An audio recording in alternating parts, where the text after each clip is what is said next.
الحمد لله الذي أعزنا بالإسلام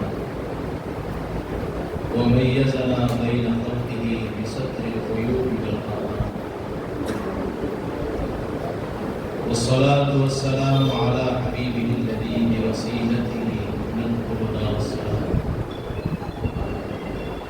وعلى آله وصحبه ذوي العزة والإكرام.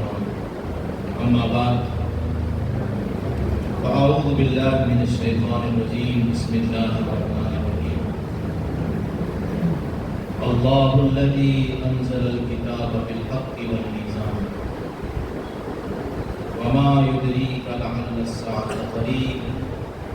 صدق الله العظيم. محترم سامعین، السلام علیکم ورحمۃ اللہ وبرکاتہ. وعلیکم السلام. بڑی الصلاۃ والسلام علیک یا رسول اللہ الصلاۃ والسلام علیک یا رسول اللہ وعلی آلک وعلی آلہ واصحابک یا حبیب اللہ صلی اللہ تعالی علیہ وسلم.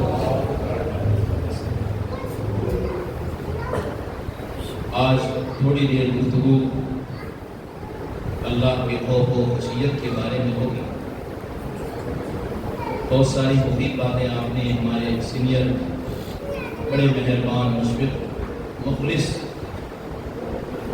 حضرت حافظ القاری عبدالسلام صاحب سے آپ نے سماعت کی. اللہ تعالیٰ حضرت کی عمر میں، علم میں، عمل میں اور ہم سب کی ہر چیز میں بے پناہ برکتیں عطا فرمائے. جو بھی باتیں عرض کروں گا اگر واقعی دل میں بیٹھ جائیں تو انشاءاللہ زندگی میں بہت کچھ اپنے آپ کو بدلنے کا موقع ہمیں ملے. مجھ سے کہا گیا کہ اس بارے میں آپ کچھ بتائیے کہ لوگوں کے دلوں میں اللہ کا خوف پیدا ہو، اللہ کا ڈر پیدا ہو. دیکھیے، 100 میں کی ایک بات یہ ہے، جسے اللہ یاد ہوگا وہ اللہ سے ڈرے گا. جسے اللہ یاد ہوگا اسے موت سے بھی ڈرے گا. جسے اللہ یاد ہوگا وہ قبر سے بھی ڈرے گا. جسے اللہ یاد ہوگا اس کو اللہ سے ڈرے گا. اور جسے اللہ یاد نہیں وہ اللہ سے کیوں ڈرے گا؟ اس لیے ہم سب کو اپنی زندگی میں اس بات کا جائزہ لینا ہوگا کہ ہمیں اللہ یاد ہے کہ نہیں.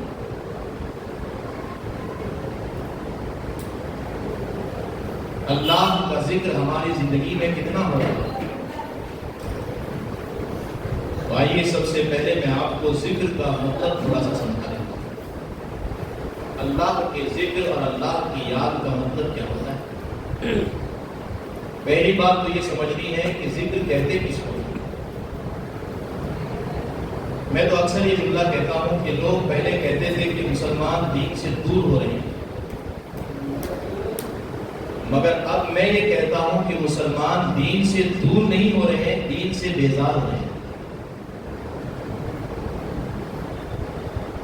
دور ہونے میں اور بیزار ہونے میں فرق ہے. آدمی اگر نادانی کی وجہ سے اللہ سے، اللہ کے رسول سے اور اسلام سے دور ہو جائے تو اگر اس کے دل میں ذرا بھی اللہ کی محبت ہے تو کبھی نہ کبھی پلٹ کے آئے گا. لیکن جب آدمی کسی چیز سے بیزار ہو جاتا ہے، اکتا جاتا ہے، اس کو اچھا نہیں لگتا، تو پھر اس کے پلٹنے کے چانسز ختم ہو جاتے ہیں. اگر آپ اس سے پوچھیں کہ مولانا اتنی بڑی بات آپ نے کہی کہ مسلمان دین سے دور نہیں ہو رہے ہیں بلکہ دین سے بیزار ہو رہے ہیں، یہ تو بہت بڑی بات کہی آپ. فتوا بھی رکھ سکتا ہے. جو بندہ نماز پڑھتا ہے، جو بندہ داڑھی رکھتا ہے، جو نمازیں پڑھتا ہے، اس کے بارے میں آپ کیسے کہہ سکتے ہو کہ یہ دین سے بیزار ہے؟ آئیے میں آپ کو سمجھاتا ہوں.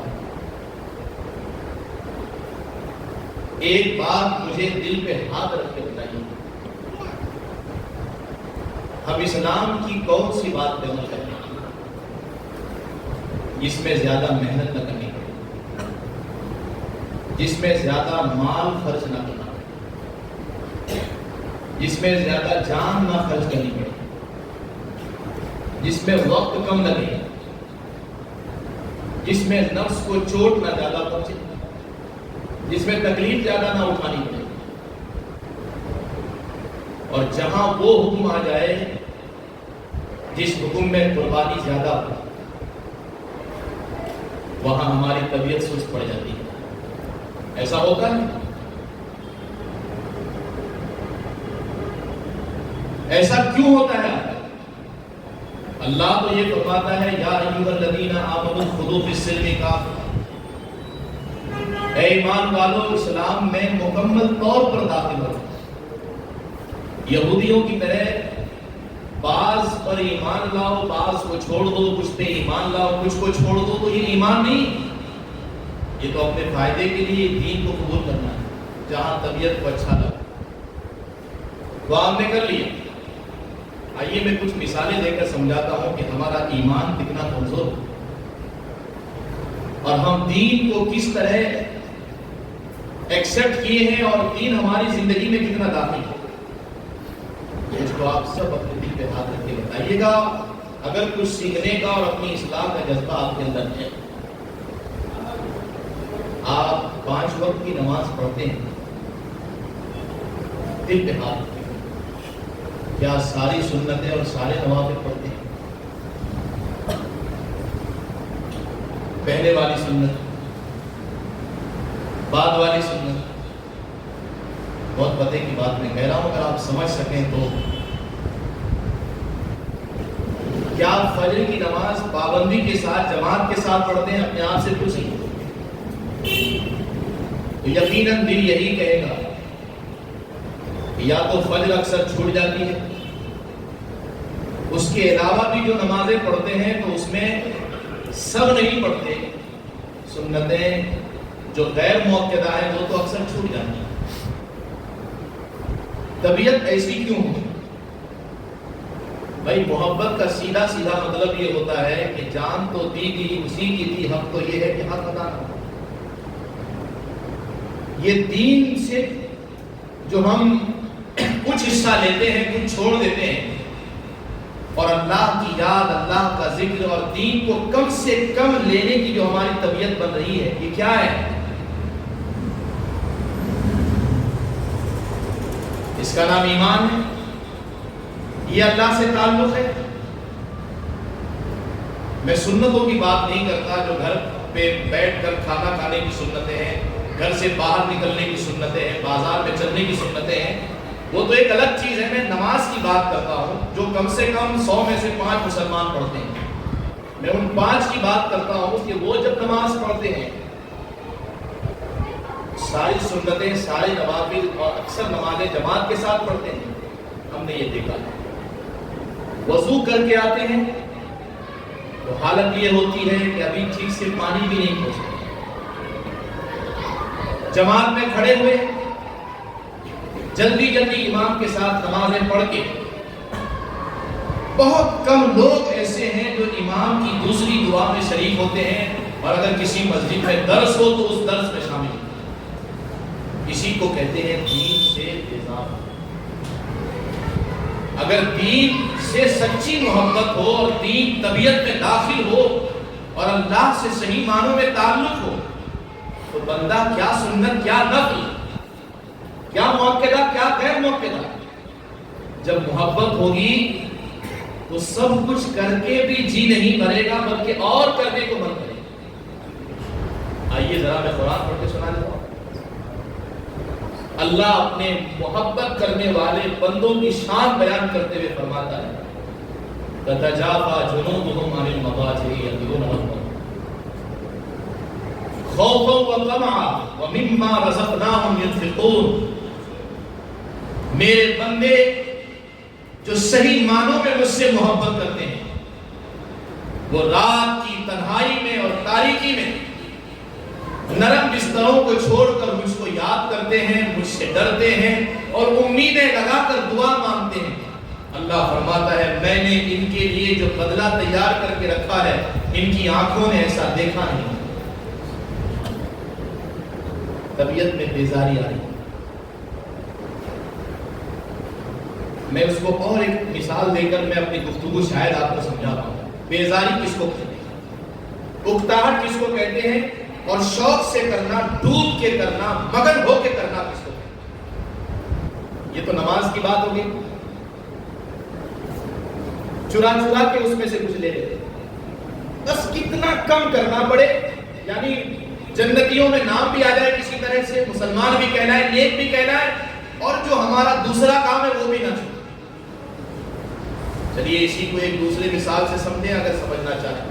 یعنی کہیں آپ دعوت پہ گئے, وہاں پہ 5 قسم کا کھانا رکھا ہو, توجہ کے ساتھ سنیں.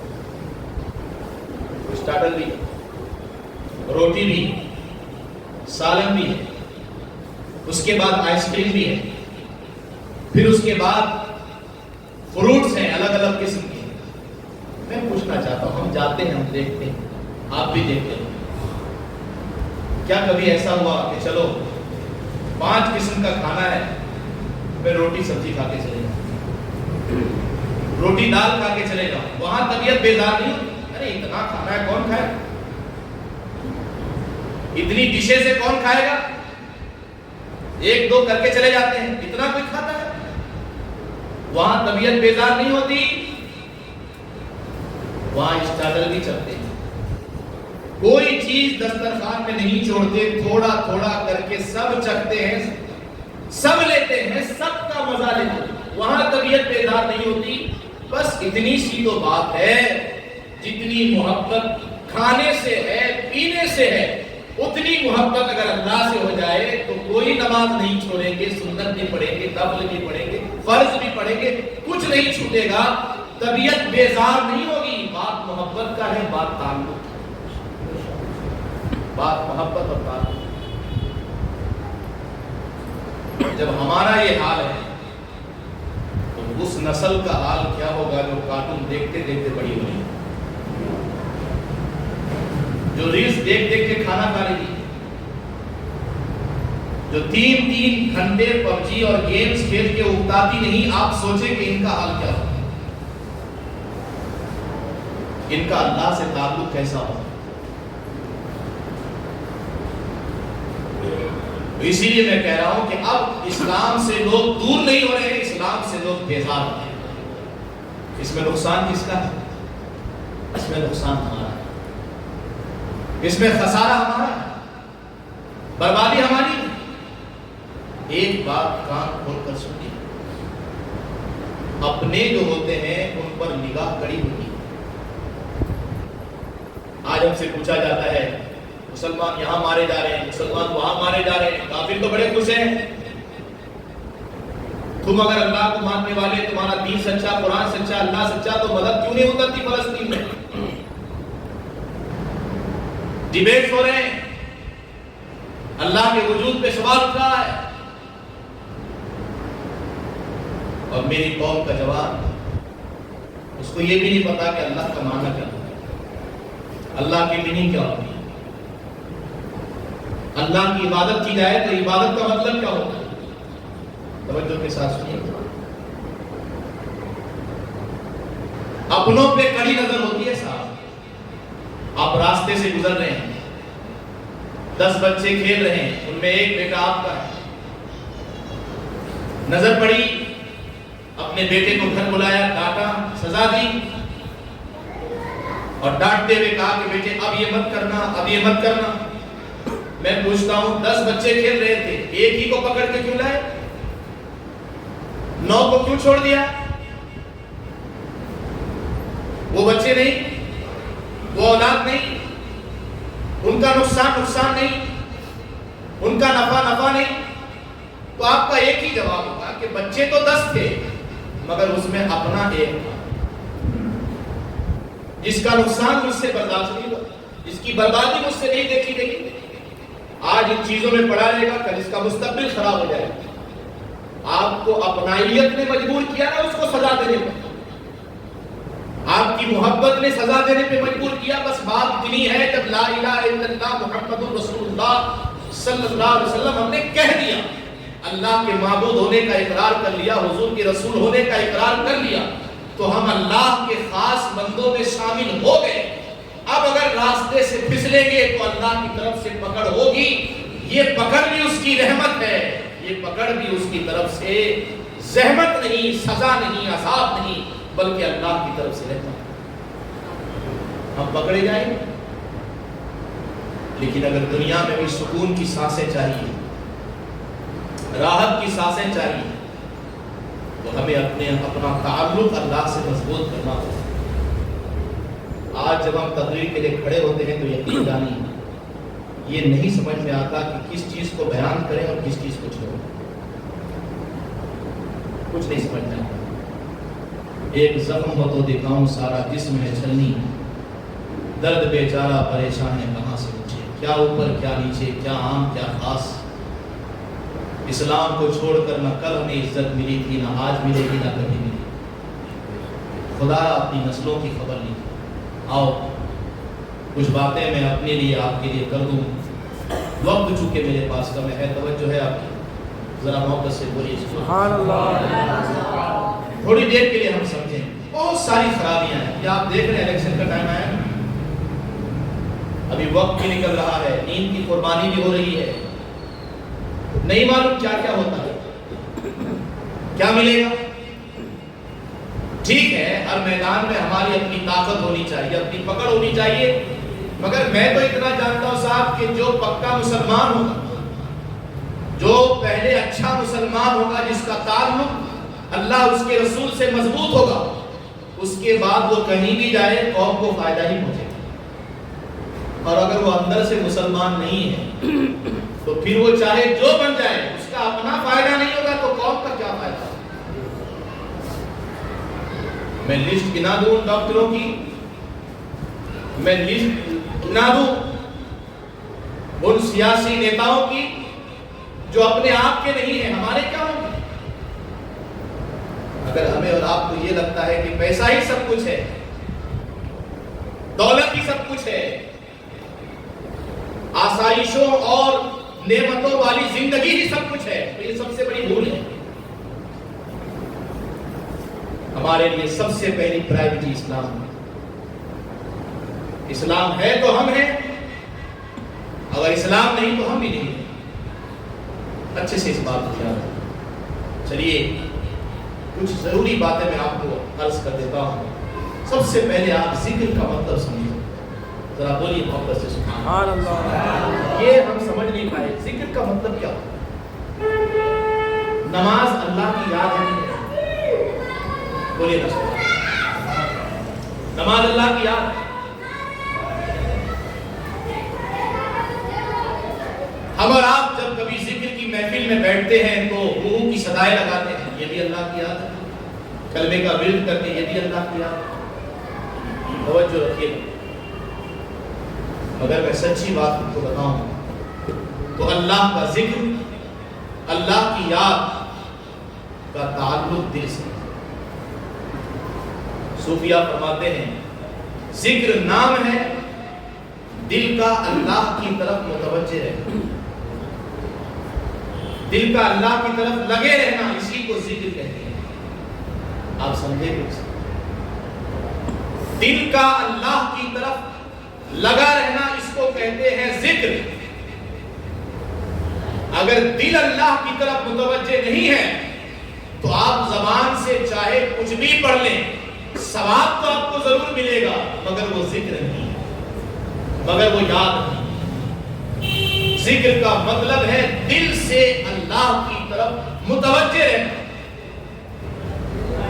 اور جب دل متوجہ رہے گا، دل اللہ کی طرف لگا رہے گا، تو پھر آپ یقین جانیے اس کے بعد آپ جو بھی کریں گے، نماز پڑھیں گے، روزہ رکھیں گے، حج کریں گے، زکات دیں گے، راستے پر چلیں گے، خرید و فروخت کریں گے، دل جب اللہ کی طرف مائل ہے تو اب آپ کا ہر کام اچھا ہوگا، جائز ہوگا، حلال ہوگا، پسندیدہ ہوگا اللہ اس کے رسول کا، یہاں بھی بہتر ہوگا اور وہاں بھی۔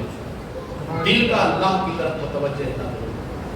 آپ نماز پڑھ رہے ہیں، زبان سے الحمدللہ رب العالمین کہیں، مگر دل اللہ کی طرف متوجہ نہیں ہے، یاد نہیں رہتا، اللہ کا ذکر نہیں ہے۔ آپ قرآن کی تلاوت کر رہے ہیں، صرف حرفوں پہ نظر ہے، دل اللہ کی طرف مائل نہیں ہے، صحیح معنوں میں اللہ کی یاد نہیں۔ اور جب یہ دل اللہ کی طرف متوجہ رہے گا تو جب آپ راستے پر چلیں گے تو چلتے چلتے جب دل اللہ کی طرف متوجہ، اللہ کی طرف لگا ہے، تو اب آپ جو بھی کریں گے، جو بھی قدم اٹھائیں گے، فوراً اللہ کی طرف دل متوجہ رہنے کی وجہ سے حرام کی طرف نہیں، حلال کی طرف، ناجائز کی طرف نہیں، جائز کی طرف آپ کا قدم چلے۔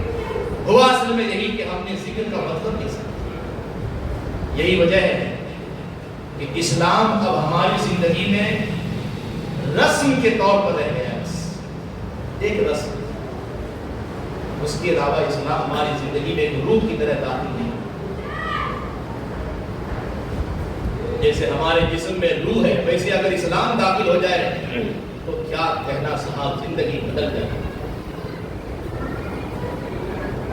چلیے یہ ایک بات مجھے سمجھانی تھی، یہ بڑی موٹی موٹی باتیں ہیں۔ ذکر کا مطلب دل کا اللہ کی طرف، بولیے کچھ سیکھیے، بولیے ذکر کا مطلب دل کا اللہ کی طرف متوجہ رہنا، اس کو کہتے ہیں ذکر۔ اب میں آپ سے پوچھتا ہوں، اللہ ہمیں اس طرح کتنا یاد ہے؟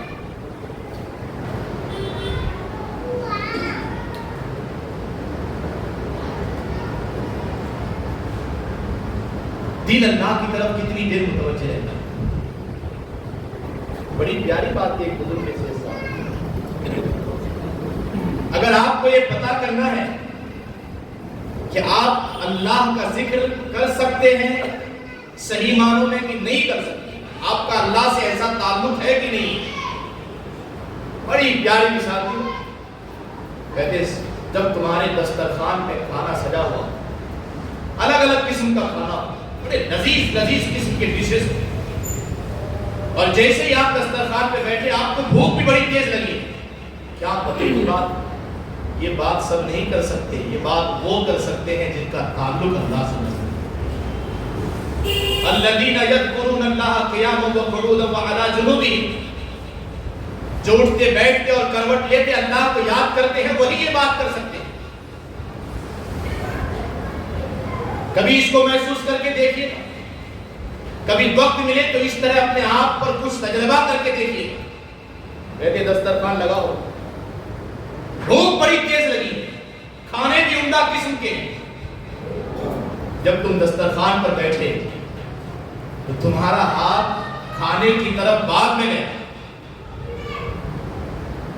تمہارے ہاتھ دسترخوان کی طرف بعد میں اٹھے، کھانے کو دیکھتے ہی تمہاری زبان پہ آیا الحمدللہ، تو بس سمجھ لینا تمہارا تعلق اللہ سے بن گیا۔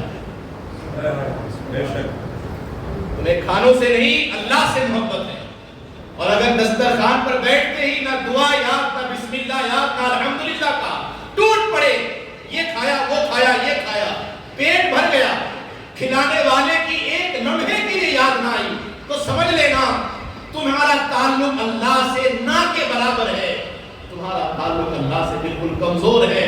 کھانے کی یاد نہیں، کھلانے والے کی یاد نہیں۔ اسی لیے آپ غور کریں تو اسلام نے ہماری پوری زندگی کو دعاؤں سے گھیر دیا۔ آپ مجھ کو بتائیے، گھر سے نکلنے کی دعا، گھر میں داخل ہونے کی دعا، کپڑا پہننے کی دعا، سرما لگانے کی دعا، نیا کپڑا پہننے کی دعا، کھانے کی دعا، مسواک کی دعا، مسجد میں داخل ہونے کی دعا، مسجد سے باہر جانے کی دعا، بازار میں داخل ہونے کی دعا، ان دعاؤں سے اسلام نے ہم کو کیوں گھیرا؟ یہ دعائیں کیا ہیں؟ جو دعا اٹھا کے پڑھیے اس دعا میں شکر کی تعلیم ہے، ذکر کی تعلیم ہے۔ اٹھو تو اللہ کو یاد کرو، بازار میں جاؤ تو اللہ کو یاد کرو، کپڑے پہنو تو اللہ کو یاد کرو، اللہ سے تمہارا تعلق اتنا ہو جائے کہ تمہاری زندگی کا لمحہ لمحہ اس طرح سے گزرے کہ زبان پر دعائیں ہو اور دل اللہ کی طرف متوجہ۔ اور میں آپ کو بتاؤں، اللہ ہم سے اتنا ذکر چاہتا ہے، اللہ یہ چاہتا ہے کہ ہم اللہ کو اتنا یاد کریں۔ ایک ہے جنت کو مل جانا، جنت کو مل جائے گی جس نے فرائض ادا کیا، جنت کو مل جائے گی جس نے گناہوں سے بچا کر اپنی زندگی گزاری۔ لیکن اگر ہمیں یہ لگتا ہے کہ جنت منزل ہے، میں یہ سمجھتا ہوں کہ ابھی بھی لذت ایمان کو نہیں پا سکتے۔ اگر یہ لگتا ہے کہ جنت ہی منزل ہے، میں سمجھتا ہوں ابھی بھی بھول میں، دھوکے میں۔ نہیں صاحب، جنت منزل نہیں، واللہ باللہ تاللہ جنت منزل نہیں۔ منزل تو یہ ہے کہ خدا راضی ہو، منزل خدا کی خوشی ہے، خدا راضی ہو جائے یہ منزل ہے، خدا خوش ہو جائے یہ منزل ہے، جنت منزل نہیں۔ اور خدا کی رضا، خدا کی خوشی کو اپنی منزل وہ قرار دے گا جس کے دل میں صحیح معنوں میں ایمان ہے اور اللہ اور اس کے رسول کی سچی محبت ہے۔ آپ ذرا قرآن کی آیتیں پڑھیے، اللہ ارشاد فرماتا ہے، یا ایھا الذین آمنوا ارکعوا واسجدوا واعبدوا ربکم وافعلوا الخیر لعلکم تفلحون۔ توجہ کے ساتھ سنیے، اس ذکر کا مطلب سمجھنا ہمارے لیے ضروری ہے۔ اے ایمان والو، میں یہ بات کیوں کہہ رہا ہوں؟ اس کی وجہ یہ ہے کہ ایک نمازی آدمی نماز پڑھ کے گیٹ پہ جاتا ہے، غیبت کرتا ہے، ابھی نماز پڑھ کے گیا دکان پہ بیٹھا ہے، جھوٹ بولتا ہے۔ ایک باشرہ آدمی ایک مشت داڑھی رکھا ہے، ٹوپی بھی ہے سر پہ، ظاہری حلیہ ایک مسلمانوں جیسا ہے اور ایک اچھے مسلمان جیسا ہے، 5 وقت نمازی ہے، مگر اس کے گھر والے اس سے ناراض ہیں، ماں باپ کے ساتھ اچھی گفتگو نہیں، موبائل پہ بیکار وقت گزارتا ہے۔ تو یہ سوچ کیوں ہمارے دل میں بیٹھ گئی کہ ہم نے نماز پڑھ لی تو بس قرض ادا ہو گیا، اب کچھ نہیں کرنا ہے، اسی لیے کہ ذکر کا مطلب نہیں سمجھ، اور یہ نہیں سمجھ پائے کہ اللہ چاہتا کیا ہے، نماز کیوں فرض کی، روزے کیوں فرض کیے، حج کیوں، زکوٰۃ کیوں۔ ان ساری چیزوں کا نچوڑ یہ ہے کہ اللہ یہ چاہتا ہے تم مجھ سے محبت کرو اور میری یاد میں ڈوبے رہو۔ نماز ذکر الہی ہے، روزہ ذکر الہی ہے، حج ذکر الہی ہے، زکوٰۃ ذکر الہی ہے، مگر ذکر یہی ختم نہیں ہوتا، ذکر کے درجے اس کے آگے بھی، اور انسان کا ایمان اسی وقت کمپلیٹ ہوتا ہے جب وہ ذکر کا صحیح مطلب سمجھے۔ دیکھیے میں قرآن کی آیت پڑھ رہا ہوں، اللہ فرماتا ہے ایمان والو رکوع کرو، اے ایمان والو سجدہ کرو، پھر کہتا ہے وَقَوْلُ الْخَيْرِ، اور اچھے کام کرو، لَعَلَّكُمْ تُفْلِحُونَ، تاکہ تم کامیاب ہو جاؤ۔ توجہ رکھیے، اللہ ارشاد فرماتا ہے فَإِذَا قَضَيْتُمُ الصَّلَاةَ فَاذْكُرُوا اللَّهَ قِيَامًا وَقُعُودًا وَعَلَى جُنُوبِكُمْ، تم نماز ادا کر چکے، اب کروٹ لیتے اٹھتے بیٹھتے مجھ کو یاد کرو۔ سوال یہ پیدا ہوتا ہے مالک، جب تو نے نماز پڑھنے کے لیے کہا، رکوع کرنے کے لیے کہا، تو یہ تو تیرا ذکر ہی ہے، پھر بھی کہتا ہے اور مجھ کو یاد کرو۔ یا اللہ جب تم نے کہہ دیا فَإِذَا قَضَيْتُمُ الصَّلَاةَ، جب تم نماز ادا کر چکے تو وہ تو تیرا ذکر ہی تھا، اب پھر کیوں کہتا ہے اٹھتے بیٹھتے مجھ کو یاد کرو، چلتے پھرتے مجھ کو یاد کرو؟ اور بلکہ یاد کرنے کے لیے نہیں کہتا ہے، بلکہ کہتا ہے وَاذْكُرُوا اللَّهَ كَثِيرًا لَعَلَّكُمْ تُفْلِحُونَ، اب مجھ کو زیادہ یاد کرو۔ تو نماز جب پڑھ رہے تھے الحمدللہ رب العالمین کہہ رہے تھے، سبحان ربی العظیم کہہ رہے تھے، سبحان ربی الاعلیٰ کہہ رہے تھے، وہ تیرا ذکر ہی تو تھا، وہ تیری یاد ہی تو تھی، اور اب کہتا ہے کہ اور یاد کرو۔ فلسفہ کیا ہے؟ فلسفہ یہی ہے کہ مسجد میں جب آؤ گے تو میری یاد تو آئے گی، مسجد میں آؤ گے تو میرا ذکر تو کرو گے، لیکن جب مسجد کے باہر جاؤ گے تو وہ جگہ بھولنے کی ہے، وہ جگہ غفلت کی ہے. اس لیے میں کہہ رہا ہوں کہ مجھے اور یاد کرو. اور اگر تم نے یہ سمجھا کہ ذکر کمپلیٹ ہو گیا، ذکر کا حق ہم نے ادا کر دیا، اللہ کی یاد کا حق ہم نے ادا کر دیا، اور اس تصور کے ساتھ مسجد سے باہر نکلے کہ حق ادا ہو گیا اور لاپرواہ ہو گئے، تو پھر اس بات کا ڈر ہے کہ تم باہر نکل کر وہ نہ کر بیٹھو کہ اندر جو ذکر کیے تھے وہ بھی ضائع ہو. اس لیے زندگی میں بیلنس ضروری ہے، زندگی میں اعتدال ضروری ہے، زندگی میں توازن ضروری ہے. یہاں بھی اللہ کو یاد کرنا ہے اور یہاں سے جانے کے بعد اللہ کو اور یاد کرنا ہے. اس لیے کہ یہاں تو اللہ کی یاد آئے گی، اللہ کو یاد کر لیں گے، مگر یہاں سے جانے کے بعد اب نہ جنت کا ذکر ہوگا نہ جہنم کا ذکر ہوگا. اب دولت کا ذکر ہوگا، نفع کا ذکر ہوگا، دنیا کے نقصان کا ذکر ہوگا، دنیا کے نفع کا ذکر ہوگا. اب دوزخ اور قیامت کا ذکر نہیں. اب وہاں قرآن سجے ہوئے رکھے نہیں ہوں گے مسجد کی طرح. اس لیے وہاں دھوکے کا ڈر ہے، وہاں غفلت کا ڈر ہے، وہاں جو ہے اللہ کے ذکر سے غافل ہونے کا ذکر ہے. اس لیے میرا رب کہتا ہے میری نماز پڑھ چکے، میری عبادت کر چکے، مجھے یاد کر چکے نماز کی شکل میں، مگر میرے بندو اب مجھ کو اور یاد کرو. اٹھتے اٹھتے یاد کرو، بیٹھتے بیٹھتے یاد کرو، کروٹ لیتے لیتے یاد کرو. کہیں ایسا نہ ہو کہ تم غافل ہو جاؤ، کسی کی غیبت کر بیٹھو، جھوٹ بول بیٹھو، نظر سے گناہ کر بیٹھو اور یہ سمجھو کہ ذکر تو کر چکے، نماز تو پڑھ چکے، حق ادا ہو گیا، اب جو چاہے کریں. نہیں، ذکر کا مطلب یہ نہیں کہ کچھ فرائض مثل قرض ادا کر لیے. ذکر کا مطلب ہے دل ہمیشہ یار کی طرف لگا رہے، یار کی طرف متوجہ. بولیے سبحان اللہ. اسی لیے ہمارے علماء نے ذکر کی 3 قسمیں بیان کی: ذکر لسانی، ذکر قلبی اور ذکر بالجوارح. زبان سے اللہ کو یاد کرو، تسبیح پڑھو، تلاوت کرو. دل میں اللہ کو یاد کرو، اللہ کی نشانیوں میں غور کرو، قرآن کی آیتوں میں غور کرو، کتابیں پڑھو. یہ دل کا مطالعہ ہے، دل کی تسبیح ہے، دل کی عبادت ہے. اپنی قبر کے بارے میں سوچو، یہ دل کی عبادت ہے. اپنے حساب کے بارے میں سوچو، یہ دل سے اللہ کا ذکر ہے. اس کو ذکر قلبی کہتے ہیں، ذکر نفسی کہتے ہیں. اور میرے رب نے جب قرآن میں اپنے ذکر کا حکم دیا تو یہ نہیں فرمایا بس ہو تو گیا، نماز تو پڑھ چکے. وَاذْكُرْ رَبَّكَ فِي نَفْسِكَ، اے میرے بندو مجھے یاد کرو اپنے دل میں یاد کرو، تضرعاً رو رو کے یاد کرو، وَخِيفَةً دُونَ الْجَهْرِ مِنَ الْقَوْلِ بِالْغُدُوِّ وَالْآصَالِ، صبح بھی یاد کرو، شام بھی یاد کرو. ذرا بولیے نا سبحان اللہ. انداز دیکھ رہے ہیں آپ، انداز دیکھ رہے ہیں آپ. صبح بھی یاد کرو، شام بھی یاد کرو، رو رو کے یاد کرو، گڑ گڑا گڑ گڑا کر یاد کرو، کروٹیں لیتے یاد کرو، دل میں یاد کرو. وَلَا تَكُن مِنَ الْغَافِلِينَ، ایسا نہ ہونا کہ تمہارا کوئی لمحہ مجھ سے غافل ہو کے گزر جائے. اللہ کی جتنی معرفت ہوگی اللہ کی اتنی یاد ہے. سب سے زیادہ اللہ کی معرفت حضور کو.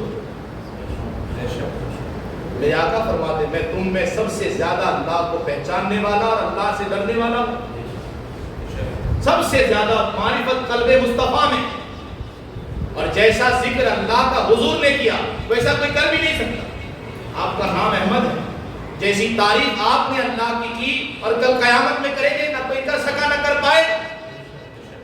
سب سے زیادہ ذکر کرنے والی ذات حضور کی ہے، مگر حضور سے بھی اللہ فرماتا ہے محبوب الم نشرح لک صدرک ووضعنا عنک وزرک الذی انقض ظہرک ورفعنا لک ذکرک فإن مع العسر يسرا إن مع العسر يسرا فإذا فرغت فانصب وإلى ربك فارغب.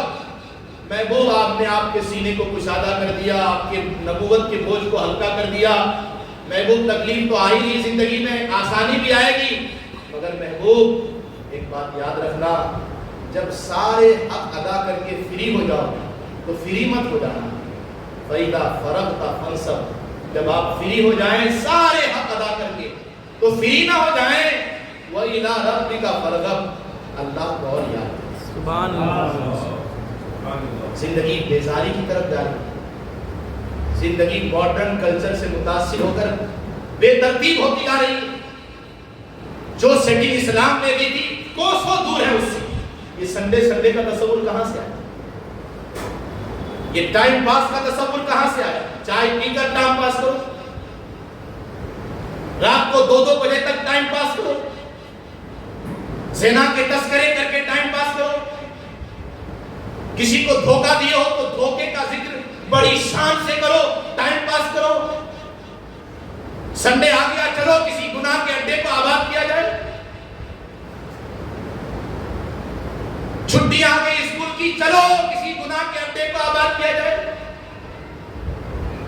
ان جگہوں پہ جاؤ جہاں نظریں گناہ کرے، جہاں دل غافل ہو. مجھ سے تو کوئی مشورہ مانگتا ہے کہ حضرت اسکول میں بچوں کی چھٹی بھی کہاں جائیں؟ کہاں جائیں؟ وہاں جاؤ جہاں صحیح معنوں میں غم ہلکا ہوتا ہے، جہاں صحیح معنوں میں دل ہلکا ہوتا ہے. گناہوں کی جگہوں پہ جا کر مائنڈ فری نہیں ہوتا، دماغ اور بوجھل ہو جاتا ہے، دل اور بھاری ہو جاتا ہے. یہ دل ہلکا ہوتا ہے یاد مدینہ میں رونے سے، یہ دل ہلکا ہوتا ہے ذکر یار سے، یہ دل ہلکا ہوتا ہے قرآن کی تلاوت سے. جب تمہارے کانوں پر خبر پہنچے کہ اسکول کی چھٹیوں میں بچوں کو پڑھانے کا اہتمام کیا گیا ہے، سیرت پڑھانے کا، قرآن پڑھانے کا، دین سکھانے کا، تو اپنے بچوں کی یہ جو ہے آپ مینٹلٹی بنائیں، ذہنیت بنائیں کہ جیسے ہی چھٹی آئے تو ان کا دماغ سب سے پہلے دین کی طرف جائے، مسجد کی طرف جائے، دین سیکھنے کی طرف جائے. پہلے سے ہم نے کچھ سکھایا نہیں، کم سے کم چھٹیوں میں تو دین سیکھنے کا تصور اور ذہنیت بنائیں تاکہ وہ پہلے ہی سے تیار رہیں. جیسے ہی فری ہوں گے ویسے ہی اللہ کو یاد کریں. جیسے ہی دنیا سے دامن چھٹے گا، جیسے ہی دنیا سے فری ہوں گے ویسے ہی اللہ کو یاد کریں. مگر ہم عادت بنا رہے ہیں. میں جانتا ہوں میری آواز جنگل میں جیسے کوئی صدا ہوتی ہے کوئی سننے والا نہیں، ویسے میری آواز ہے. مگر ہمارا کام پکارنا ہے، ہمارا کام آواز ہے. اور اس آواز کے پیچھے جو درد چھپا ہے وہ تو بس وہی محسوس کر سکتا ہے جو جانتا ہے کہ اسلام کس کو کہتے ہیں، اسے پتا ہے کہ دین کس کو کہتے ہیں. اللہ کو یاد کرو، اٹھتے بیٹھتے یاد کرو، چلتے پھرتے یاد کرو. اور پیارے کیا مزہ ہے ذکر میں. اگر یہ بھی جان لو تو شاید آسان ہو جائے یہ سفر. ایک سانس اگر اللہ کہہ کر گزر جائے دل سے تو یہ تخت سلیمانی سے افضل ہے. لیکن اس طرح دل سے یاد کرتے ہیں. ہمارا تعلق تو اللہ سے اتنا کمزور ہو گیا، میں نے آپ کو بتا دیا. 10 مثالیں میں آپ کو دے سکتا ہوں، صرف کھانے پینے کی بات نہیں. 10 مثالیں میں آپ کو دے سکتا ہوں یہ سمجھانے کے لیے کہ ہمارا تعلق اللہ سے اتنا کمزور ہو گیا کہ ایک اچھے کھانے سے جتنی محبت ہوتی ہے اتنی محبت بھی اللہ سے نہیں.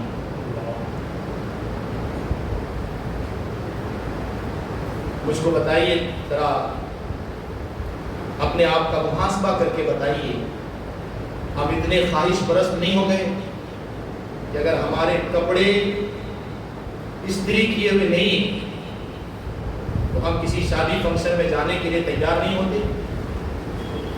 منع نہیں، اسلام حرام نہیں کرتا، اچھے کپڑے پہن کے جائیے، قیمتی کپڑے پہن کے جائیے.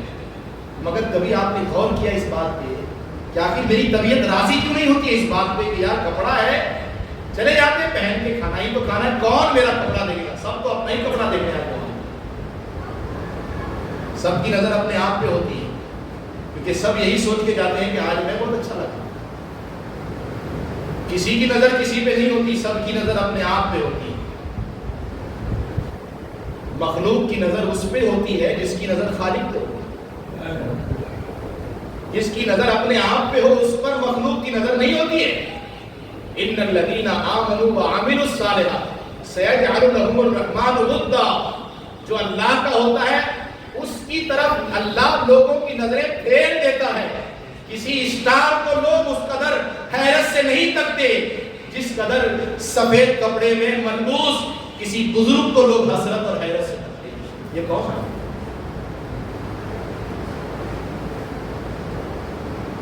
یارے استری کیے ہوئے کپڑے کو آپ جا کر پہن کے تیار نہیں ہوتے شادی فنکشن میں جانے کے لیے، لیکن مسجد میں تیار ہوتے کہ نہیں ہوتے؟ میں پوچھتا ہوں، سمپل مثالیں دے رہا ہوں، کیا میں آپ کو قرآن حدیث سناؤں؟ آپ اگر آپ کی ڈیلی لائف کی مثالوں سے سمجھ جائیں تو سمجھ جائیں کہ یہ چیزیں ہمارے اندر پائی جاتی ہیں۔ بڑا سمپل سوال ہے کہ آپ اس کپڑے کو پہن کر شادی فنکشن میں جانے کو تیار نہیں، کیونکہ دوست دیکھیں گے اور یہاں تو اللہ دیکھیں گے۔ آپ جو لباس پہن کے آپ دکان پہ بیٹھے تھے وہی لباس پہن کے آ جاتے ہیں، چاہے بٹن ٹوٹا ہو، چاہے آپ شرٹ ہو، چاہے گندا ہو، آپ ریڈی کیسے ہو جاتے ہیں؟ امپورٹنٹ پرائرٹی کا مسئلہ ہے۔ جو چیز آپ کی نظر میں جتنی اہم ہوگی آپ اس کے لیے اتنا ہی تیار ہوں، اتنا ہی وقت دیں، اتنی ہی محنت کریں گے۔ میں تو کہتا ہوں سمپل ہے دیوانوں، کیا لڑائی جھگڑا کرتے ہو آپ؟ جو ہماری حالت بنی ہے ہم اسی کے حقدار تھے، اس کے آگے کے حقدار نہیں۔ جس کے حقدار تھے وہ مل گیا ہے۔ میں اکثر دہراتے رہتا ہوں یہ جملہ، جتنی عزت ہم نے اسلام کو دی اللہ نے ہم کو اتنی عزت دی ہے، جتنے کے ہم حقدار تھے اتنا مل گیا ہے۔ اسلام کو جتنی عزت دیں گے اللہ کی طرف سے بھی اتنی عزت۔ آپ نے پھٹے پرانے کپڑے اسلام کو دیے، اچھے کپڑے دوستوں کو دیے، یہی تو حال ہے۔ دوستوں کے لیے وقت ہے، اسلام کے لیے وقت نہیں۔ 30 سال کی قضا نمازیں پڑھنے کے لیے نو ٹینشن، دکان میں 100 روپیہ دھندا کم ہوا تو ٹینشن۔ آپ نے کسی کو 5 لاکھ قرضہ دیا وہ نہیں دے رہا ہے، ٹینشن۔ اور آپ کے اوپر جو 20 سال کی نمازیں قرض ہے، نو ٹینشن۔ دنیا میں یہی حال ہمارا ہے، اور اس سے بھی حالت خراب ہونے والی ہے، کیونکہ اب تو کچھ ہیں جو سمجھ لیتے ہیں، سن لیتے ہیں، بیٹھ جاتے ہیں۔ سن لیجیے اس جملے کو، آ گیا ہے وہ وقت۔ بہت تاریخی جملہ کہا تھا عہد جاہلیت، حضور سے آنے سے پہلے ایک شاعر نے ایک جملہ کہا، اور شاعر کا تجزیہ بڑا خطرناک ہوتا ہے، وہ حالات کو بڑی گہرائی سے دیکھتا ہے۔ اس نے ایک جملہ کہا تھا کہ جب کوئی چیز 3 نسلوں میں کنٹینیو کنورٹ ہو جائے، ایک جنریشن 60 سے 70 سال تک رہتی ہے، لیکن اگر کوئی چیز 3 نسلوں میں کنٹینیو چلی جائے تو سمجھ لینا 4تھی نسل اس کو عقیدہ بنا لے گی، اور پھر اگر تم سمجھاؤ گے تو نہیں سمجھے گی، بلکہ سمجھانے والے سے وہ یہ کہے گی ناصحہ مت کر نصیحت، میرا دل گھبرائے، میں اسی کو دشمن سمجھتا ہوں جو مجھے سمجھائے۔ اور میں یہ سمجھتا ہوں کہ اب ہم تیسرے پیریڈ میں انٹر ہو رہے ہیں۔ 2000 کے بعد جو نسل پیدا ہوئی وہ انٹرنیٹ کی گندگی میں پیدا ہوئی، یعنی 18 سال کی جوانی میں جو خیالات ہونے چاہیے وہ 8 سال کے بچے کے خیال۔ میں غلط نہیں کہہ رہا ہوں، آپ اخبار اٹھا کے پڑھ لیجیے، نیوز دیکھیے۔ میرے دوست علی حافظ، اب وہ ڈاکٹر بن رہے بلکہ بن جائیں گے، سر ہاسٹل میں رہتے ہیں، کہتے مولانا وہ ماں باپ بڑے دھوکے میں ہیں جو اپنے بچوں کو بڑی پڑھائی کے لیے ہاسٹل بھیجیں۔ وہ ڈگری تو لے کے آ جائیں گے اور ہو سکتا ہے کہیں نوکری لگ جائے، جاب لگ جائے تو بڑے پیسے بھی کما کے دیں، مگر پڑھنا بہت دھوکے میں۔ میں مولانا بن کر گیا تھا تو بچ گیا۔ میں نے کہا کیا بات؟ کہنے کہ عزیز کوئی سنڈے نہیں گزرتا جب زنا نہیں ہوتا۔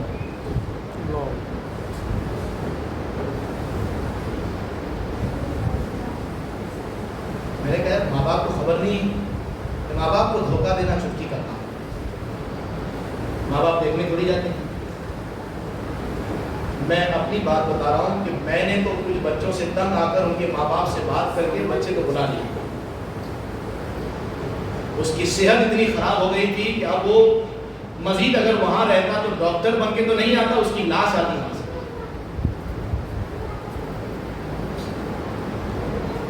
اس کی مردہ لاش آتی وہاں سے۔ میں نے کہا بیٹا زندگی بچی رہے گی، اللہ رزاق ہے، کہیں سے بھی کھا لو گے، کم سے کم کچھ دن رہ تو لو دنیا میں۔ یہ حالت ہے۔ میں پوچھنا چاہتا ہوں 18 سال کا جوان زندگی بنانے گیا، اگر وہ ہر سنڈے زنا کرے گا تو اس کا مستقبل کیسا ہوگا؟ اور اس کے ذہن میں اتنی گندگی کہاں سے بھر گئی کہ وہ سنڈے آتے ہی اس کے ذہن میں نشے کا خیال آتا ہے، زنا کا خیال آتا ہے۔ یہ وائرس ہم نے بھرا تھا۔ جب وہ روتے روتے ہم سے کہتا تھا کہ میں کھانا نہیں کھاؤں گا، مجھ کو گیم کھیلنے دو، مجھ کو ریلز دیکھنے دو، یہ وائرس ہم نے بھرا ہے، ہم مجرم ہیں۔ 2000 کے بعد ایک نسل تیار ہو گئی جو 20-25 سال کے ہیں، دس از دا فرسٹ جنریشن۔ یہ پہلی نسل ہے جو ہمارے ہاتھ سے نکل گئی۔ میں چیلنج کے ساتھ کہتا ہوں یہ آپ کی نہیں ہے، اپنے آپ کی بھی نہیں ہے، اللہ اور اس کے رسول کی تو چھوڑیے۔ جن کے گھر کی تربیت اچھی ہے وہ ہاسٹل میں جا کے صرف جمعہ پڑھ لیتے ہیں، نہیں تو بس اللہ ہے۔ ایک نسل تیار ہوگی، دوسری نسل اس سے بھی خطرناک تیار ہوگی۔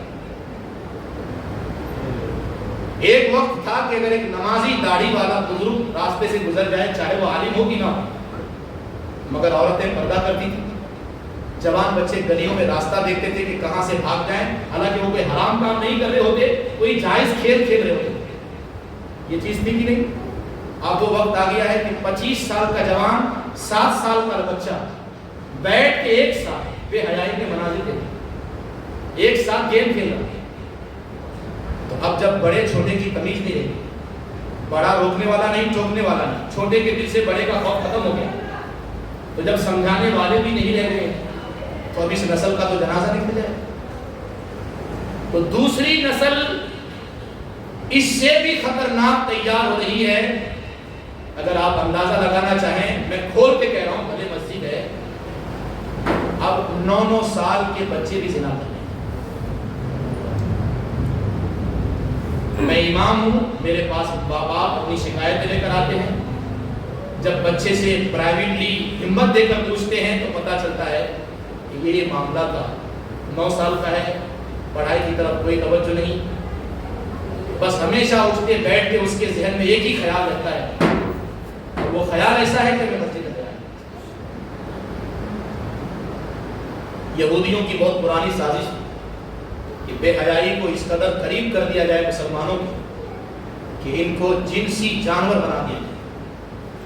جو بے حیائی اور بدتمیزی ایک جانور کے اندر ہوتی ہے، وہ فطرت اور وہ طبیعت مسلمانوں کی ہو جائے، وہ طبیعت بن رہی ہے یا اس طرف ذہن جا رہا ہے۔ دوسری نسل اس وقت ہمارے ہاتھ میں۔ آپ کو کیا لگتا ہے کہ میری اس تقریر سے وہ نسل سدھر جائے گی؟ نہیں۔ میں تو چیلنج کے ساتھ کہہ سکتا ہوں اب یہ اجتماعات سولوشن نہیں ہے۔ یہاں سے ایک ذہن ملے گا، یہاں سے ایک فکر ملے گی، مگر یہ سولوشن نہیں ہے۔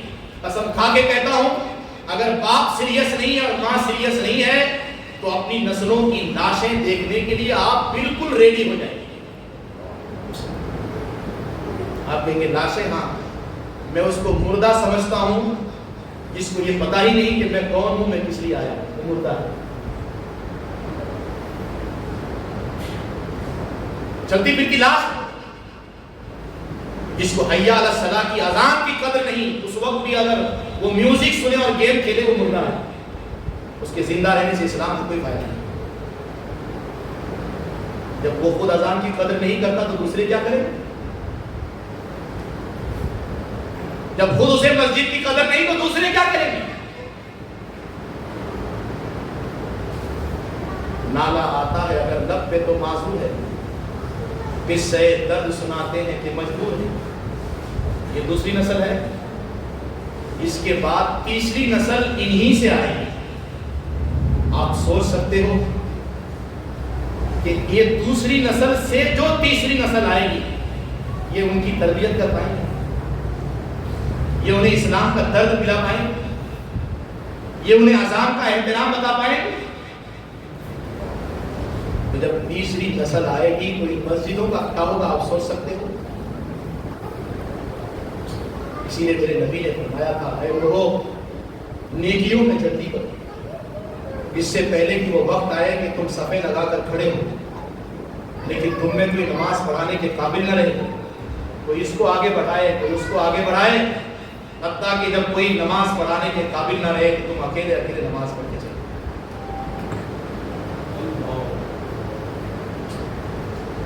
تو قاری صاحب ہمارے بہت سینئر ہیں، وہ صرف میری تعریف کرتے، ورنہ ہر اعتبار میں قاری صاحب مجھ سے آگے۔ آپ ذرا پوچھیے قاری صاحب سے کہ اس وقت صحیح معنوں میں مصلی پر کھڑے ہونے کے حقدار کتنے لوگ رہ گئے ہیں؟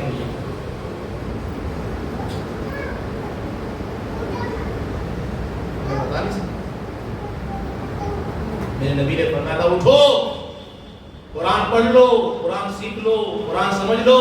حدیث پاک ہے، اس سے پہلے کہ تم مسجدوں میں جاؤ قرآن اٹھاؤ تو قرآن میں کچھ لکھا ہوا نہ رہے، اللہ کتاب کو اٹھا لے۔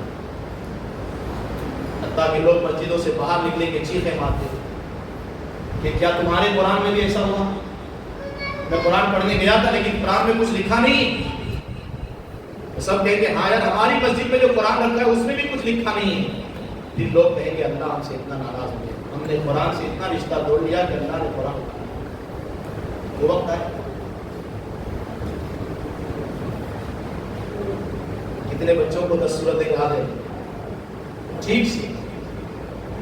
آج 10 نہیں ہے تو کل 5 نہیں ہوگی، کل 5 نہیں ہوگی تو پرسوں سورہ فاتحہ بھی بھول جائیں گے۔ اور جب قرآن سے اتنا کم تعلق رہ جائے گا تو قرآن رہے گا، قرآن نہیں رہے گا تو زمین میں امان رہے گا۔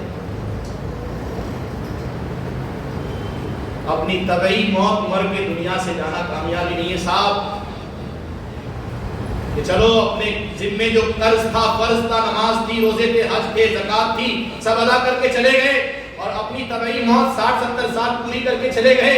اس کو زندگی نہیں کہتے، اپنی نسلوں کے ایمان کی حفاظت کا بندوبست کر کے جاؤ، اس کو زندگی کہتے ہیں۔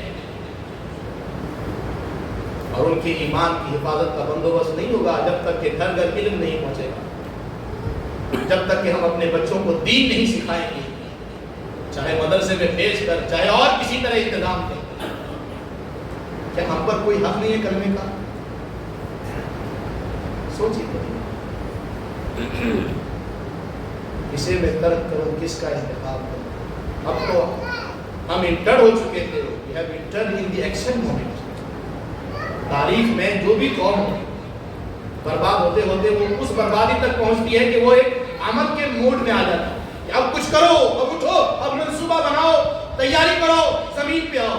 ایکشن موڈ میں جب کوئی قوم داخل ہو جائے تو اس وقت پلان کرنا ضروری ہوتا ہے، اس وقت منصوبے بنانا ضروری ہوتا ہے، اس وقت اپنی جان کی قربانی، وقت کی قربانی، مال کی قربانی دینا ضروری ہوتا ہے۔ اور اگر اس وقت اور سو گئے تو پھر اللہ کا فیصلہ آ جاتا ہے، فَدَمَّرْنَاهَا تَدْمِيرًا، تہس نہس کر کے آبادی کو خدا رکھ دیتا ہے، کوئی باقی نہیں۔ تِلْكَ الْقُرَىٰ أَهْلَكْنَاهُمْ لَمَّا ظَلَمُوا وَجَعَلْنَا لِمَهْلِكِهِم مَّوْعِدًا وَمَا ظَلَمْنَاهُمْ وَلَٰكِن ظَلَمُوا أَنفُسَهُمْ۔ اور پھر وہ اللہ کی طرف سے ظلم نہیں ہوتا، اللہ ظلم کرنے سے پاک ہے، جو جس کا حقدار ہوتا ہے اللہ اس کو وہاں تک پہنچاتا ہے۔ قرآن شریف میں نعرے لگاؤ، وَمَا كَانَ رَبُّكَ مُهْلِكَ الْقُرَىٰ بِظُلْمٍ وَأَهْلُهَا مُصْلِحُونَ وَمُصْلِحُونَ۔ ہم کسی بستی کو ہلاک نہیں کرتے اگر اس بستی میں رہنے والے نیک ہو، ہمارا حق ادا کریں۔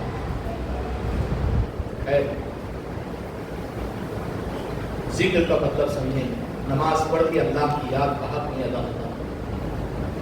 ہم چلتے پھرتے، اٹھتے بیٹھتے، کروٹ لیتے، بازار میں جاتے، دکان میں بیٹھتے، اللہ کو یاد ہمیشہ اللہ کو۔ اور اللہ کا ذکر کا معنی اور مفہوم یہ ہے کہ دل لگا رہے۔ اگر آپ کا دل اللہ کی طرف مائل ہے، اس کے بعد جو بھی نیک کام کر رہے ہیں تو آپ سمجھ لیجیے آپ صحیح معنوں میں اللہ کا ذکر، صحیح معنوں میں اللہ کا۔ دنیا کچھ نہیں ہے صاحب، دنیا کی حقیقت کو سمجھنے میں اس پر اپنی بات ختم کرتا ہوں۔ یہ دوسری بات مجھ کو سمجھانے کی ہے، قرآن مجید میں اللہ نے دنیا کو پانی کے ذریعے سمجھایا، بار بار اللہ نے فرمایا کمائن انزلنا من السماء، کمائن انزلنا من السماء فاختلط به نبات الارض فاصبح هشيما تذروه الرياح وكان الله على كل شيء مقتدرا۔ ہے توجہ ہے، قسم اللہ کی کہتا ہوں اگر یہ بات آپ سمجھ لیں تو دنیا کے جانے پر کبھی آپ افسوس نہیں کریں اور ملنے پر کبھی اترائے نہیں اور زندگی سے کبھی دھوکہ نہیں کریں۔ بار بار اللہ نے قرآن میں دنیا کے بارے میں کہا یا ایھا الناس ان وعد اللہ حق ولا تغرنکم الحیاۃ الدنیا۔ وَلَا يَغُرَّنَّكُمْ بِاللَّهِ الْغَرُورُ، اے لوگو اللہ کا وعدہ سچا ہے، دنیا سے دھوکہ مت کھانا، دنیا دھوکے باز۔ سوچو ذرا کیا بات ہے کہ اللہ کہتا ہے دنیا کی زندگی آسمان سے اتارے ہوئے پانی کی طرح۔ قرآن کی ایک ایک آیت قُلْ لَوْ كَانَ الْبَحْرُ مِدَادًا لِكَلِمَاتِ رَبِّي لَنَفِدَ الْبَحْرُ قَبْلَ أَن تَنفَدَ كَلِمَاتُ وَلَوْ جِئْنَا بِمِثْلِهِ مَدَدًا، سات سمندر کے پانی کو سیاہی بنا لیا جائے تو بھی اللہ کی ایک آیت کی تفسیر مکمل نہیں ہو سکتی۔ کیا بات ہے اللہ نے پانی سے سمجھایا؟ چلیے بالکل کلاس کی طرح میں تھوڑا سا آپ سے کنورسیشن کی، یہ بتائیے پانی جو آسمان سے اترتا ہے وہ اگر زیادہ اتر جائے تو نقصان پہنچاتا ہے کہ نہیں پہنچاتا، اور کم بھی ہو تو بھی نقصان ہوتا ہے۔ لیکن جتنی ضرورت ہے کھیتیوں کو، درخت کی جڑوں کو، اگر اتنا ہی اترے تو فائدہ ہوتا ہے کہ نہیں؟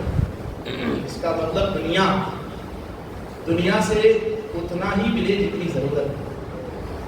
اگر بہت کم ہے، بہت غریبی ہے، یہ بھی ٹھیک نہیں ہے۔ کاد الفقر ان یکون کفرا، کبھی کبھی غریبی کفر کی طرف لے جاتی ہے، لے کے جا رہی ہے غریب بیٹھے۔ بہت ساری بچیوں کے مرتد ہونے کی وجہ غربت، اور بہت زیادہ ہو جائے تو بھی نقصان ہے۔ اللہ فرماتے ہیں دنیا سنبھل کے رہنا، بہت زیادہ بھی مت ماننا، اور بالکل کنارہ پکڑ کے صرف تصویر مت ہی پڑھتے رہنا، کچھ کرنا۔ ربنا آتنا فی الدنیا حسنہ وفی الآخرۃ حسنہ، یہ اللہ دنیا میں بھی بھلائی دے، آخرت بھی بھلائی دے۔ اسی لیے حدیث میں ہے کہ اللہ جس بندے سے محبت فرماتا ہے اس کو رزق کافی عطا کرتا ہے۔ دعا کیا کہ اللہم ارزقنا رزقا کافیا، یہ رزق کافی کیا ہے؟ جملہ سنیں گے تو آپ تھوڑا پوچھیں گے۔ اللہ جس بندے سے محبت کرتا ہے اس کو رزق کافی دیتا ہے۔ رزق کافی کا مطلب یہ ہے کہ اللہ اتنا نہیں دیتا کہ بندہ جتنے کا حساب نہ دے سکے، اور اتنا کم بھی نہیں دیتا کہ دوسروں کے سامنے ذلیل ہونا پڑے، اتنا دیتا ہے کہ دوسروں کے سامنے ذلیل بھی نہیں ہوتا، اور اتنا زیادہ بھی نہیں دیتا کہ حساب نہ دے سکے۔ رزق کافی اللہ فرماتا ہے آسمان سے اتارے پانی کی طرح ہے۔ یہ بتائیے آپ جب پانی میں رہیں گے تو بھیگ جائیں گے، یہ بات کبھی نہیں ہو سکتی صاحب کہ آپ دنیا میں لت پت رہیں اور آپ پر دنیا کا اثر نہیں۔ وہی سمجھے کہ میں ہمیشہ دنیا میں رہوں، دنیا کرتا رہوں، دنیا داروں کے ساتھ رہوں اور پھر میں نیک بن جاؤں، یہ پاسبل ہے۔ اگر آپ پانی میں ہیں تو بھیگیں گے، اگر بھیگنا نہیں چاہتے تو تھوڑا سا کنارے آ جائیے، اللہ والوں کی صحبت میں آئیے، علماء کی مجلس میں رہیے۔ اگر آپ دنیا کی گندگی میں تر بتر نہیں ہونا چاہتے، بچنا چاہتے، یہ بتائیے یہ آسمان کا پانی جو اترتا ہے کہہ کے اترتا ہے؟ کہہ کے نہیں اترتا، صرف ماحول بنتا ہے، موسم بنتا ہے، اس کے بعد اچانک قطرے گرنا شروع ہو جاتے ہیں۔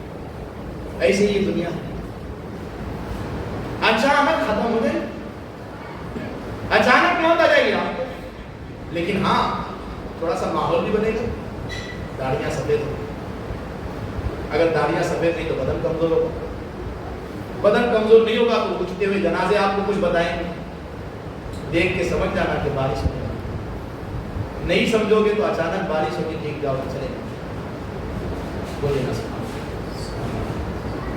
آسمان سے اتارے ہوئے پانی کی طرح ہے، کبھی نہیں برس رہنا، رہو گے تو ٹھیک جاؤ گے، ضرورت کے مطابق ہے تو ٹھیک۔ امام راضی نے تو اتنے نکات بیان کیے کہ اس پر اور ایک نقطہ تبدیل ہو سکتی ہے، بس کہنے والی بات یہ ہے کہ اب بہت وقت نہیں بچا ہے ہمارا، میں اگر 1 سیکنڈ کہوں تو بھی بہت زیادہ ہو جائے گا۔ اللہ الذی، میں نے قرآن کی آیت پڑھی شروع میں، انزل الکتاب بالحق والمیزان، اللہ نے کتاب کو اتارا، میزان کو اتارا، اور اے لوگوں تمہیں کیا پتا کہ قیامت کتنی قریب ہے۔ یہ فاروق اعظم کے بیٹے ہیں، عرفات کے میدان میں کھڑے ہو کے زاروں کے پار ہو رہے ہیں۔ غلام نے پوچھا حضور، اسی پر گفتگو ختم ہے، آپ روتے کیوں؟ ایسا میں نے آپ کو کبھی روتے نہیں دیکھا. کہنے لگے مجھے حضور کی ایک بات یاد آ گئی. کیا بات یاد آ گئی؟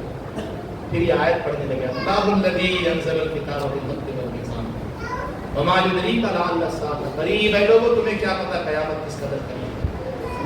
آیت پڑھنے لگے رونے لگے.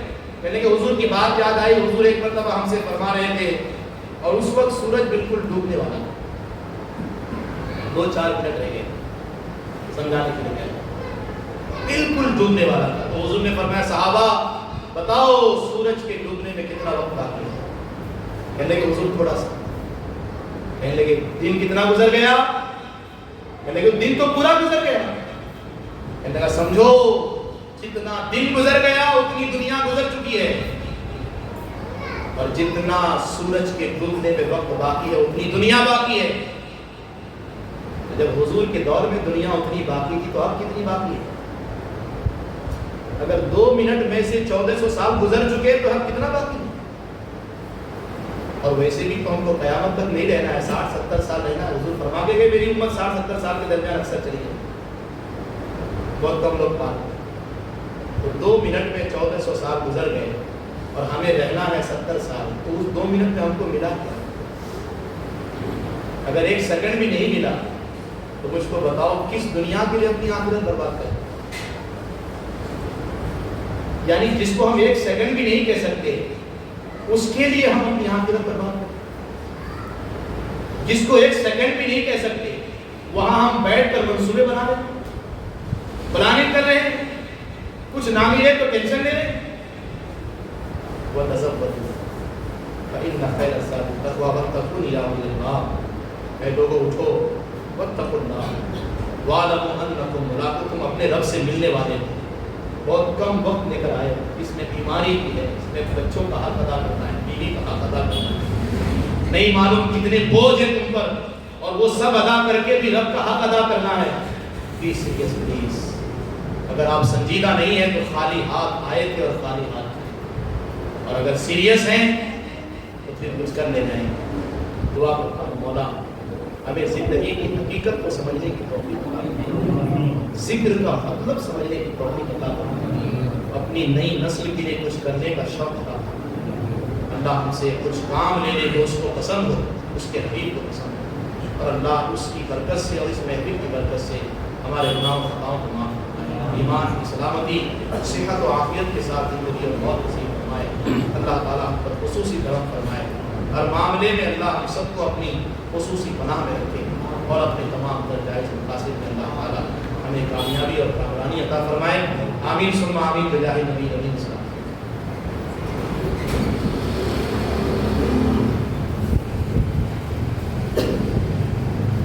حکمتوں کے تاج والے, دو جہاں کے راج والے, عرش کی معراج والے, آسیوں کی لاج والے, یا نبی سلام علیکہ, یا رسول سلام علیکہ, یا حبیب سلام علیکہ, صلوات اللہ علیکہ.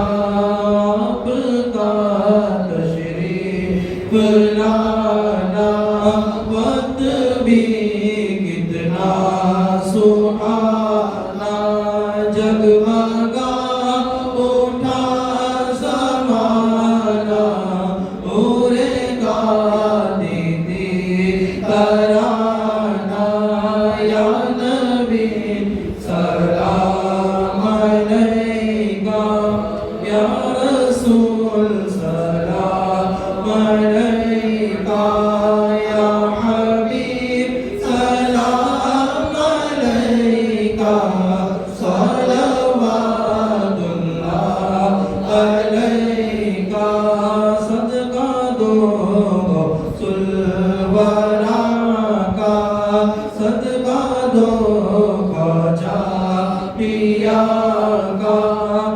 صدقہ دو کل اولیاء کا اپنا روزے جزا کا یا نبی سلام علیکہ یا رسول سلام علیکہ یا حبیب سلام علیکہ صلوات اللہ علیکہ اتنا کرم شاہ زمن ہو خالی روح سے بدن ہو آپ کے شہر کا کفن ہو اور مدینے میں دفن ہو یا نبی سلام علیکہ یا رسول سلام علیکہ یا حبیب سلام علیکہ صلوات اللہ علیکہ.